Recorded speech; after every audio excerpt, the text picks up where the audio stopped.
군단의 아픔을 고스란히 간직한 부평 미군기지 캠프마켓이 80여 년 만에 시민의 품으로 돌아왔습니다. 이제 뭔가 추억을 쌓을 수 있는 곳이구나, 그런 이제 느낌이 들어서 너무 반가운 일이라는 그런 생각이 듭니다. 그런데 반쪽 개방입니다.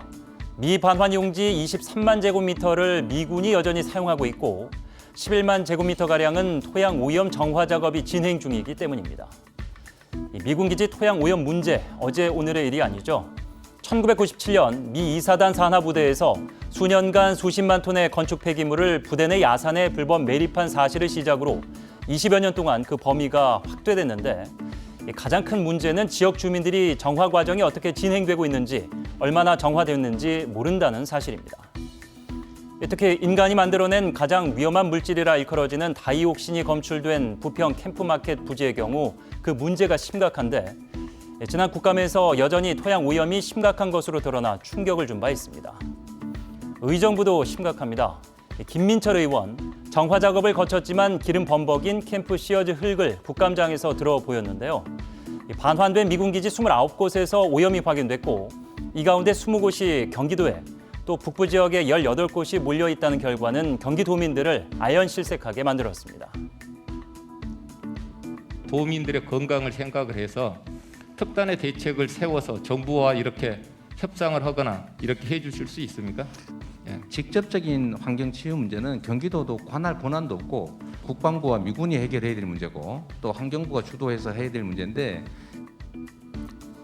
그런데 책임론보다 선행되어야 할 것은 아직 속시원히 국민에게 공개한 바 없는 토양 오염 피해의 위중함이 아닐까요?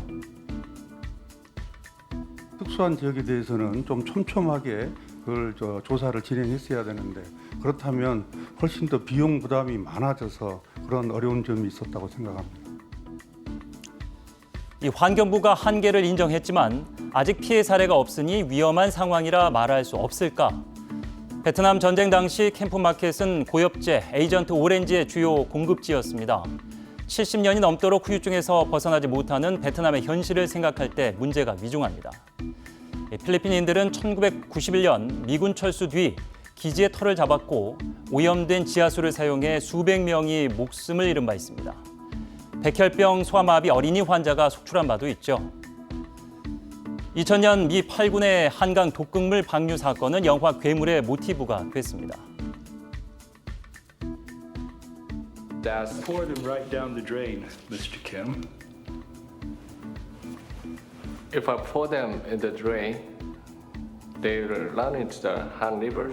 So the Han River is very broad, Mr. Kim. Let's try to be broad-minded about this.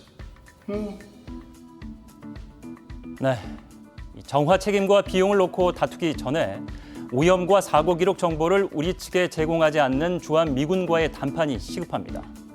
한미 소파가 문제라면 정부, 국회, 지자체가 발벗고 나서 독일과 같은 개정 조건을 만들어야 하고 미국의 새 행정부 출범이 그 기회가 될 수 있습니다. 미군 기지 토양 오염 피해가 발생한 이후엔 이미 늦습니다. 앵커 포커스였습니다.